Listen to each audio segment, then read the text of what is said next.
Amis internautes, n'oubliez pas de liker, de vous abonner et de cliquer sur la note de notification pour ne rien rater. On n'a pas besoin de parler, il est sous nos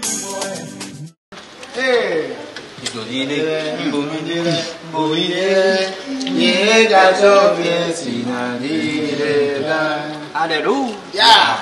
Fête Ignamtele du 13 au 17 prochaine, ici à Agualand. Vous venez manger, hein? Vous venez savourer, hein? Tu es satisfait. Tu es satisfait.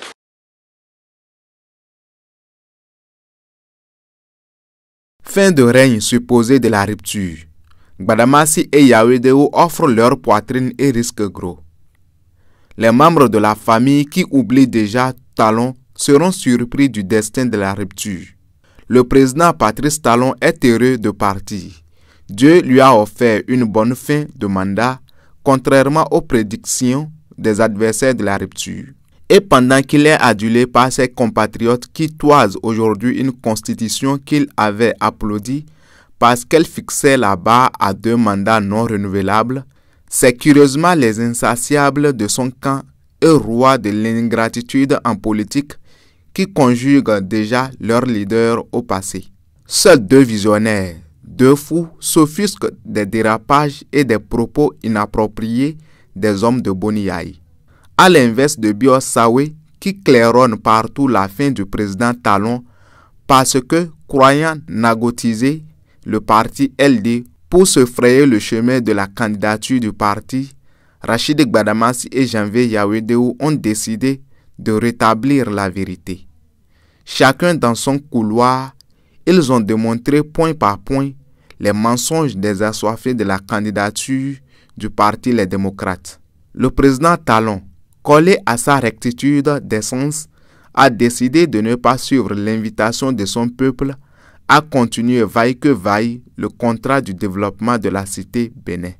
Pour les acteurs de la nagotisation du parti LD, le boulevard est plus que jamais ouvert pour enterrer la dynamique rupture.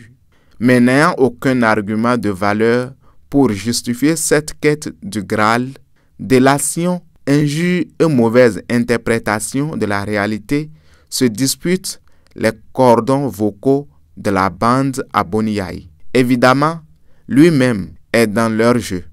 Patrice Talon veut partir, mais il oublie qu'il n'a plus son destin en main et que son peuple peut décider autrement pour donner ses chances à notre pays à continuer son envol du développement. Toute chose qui donnerait raison à Rachid Gbadamassi, l'infatigable et intrépide défenseur de la rupture. Car, droit dans ses bottes de fantassin pour battre en brèche tous les bataillons de l'opposition, le cadre du BR de Abdoulaye Bio-Tchane voit plutôt son leader dans la continuité.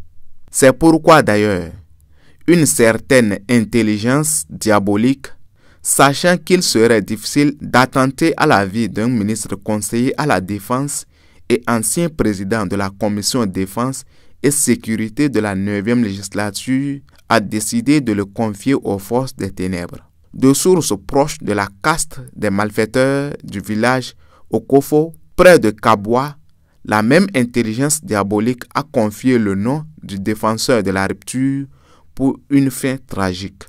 Qu'il disparaisse brutalement, au cas où son âme refuserait de consentir, qu'il voie un tsunami sur ses relations avec celui qui l'a élevé au rang de ministre conseiller. Tout le monde connaît cette intelligence taillée dans la pierre de la vengeance. Gbadamassi est son remède. C'est lui qui sait par quelle astuce détricoter ses mensonges et intoxications. Tant qu'il est là, la bataille sera rude et il faut le lui jouer comme à la veille de la présidentielle de 2006. Mais c'est sans oublier que le président est aussi, après Dieu, le rempart protecteur de son ministre conseiller. La bataille ne fait donc que commencer. L'autre lieutenant du président Talon, Jacques Ayadji, est annoncé en renfort au dieu Gbadamassi Yaoundé pour l'Armageddon, comme connu dans le livre de l'Apocalypse. Aboubakar Takou.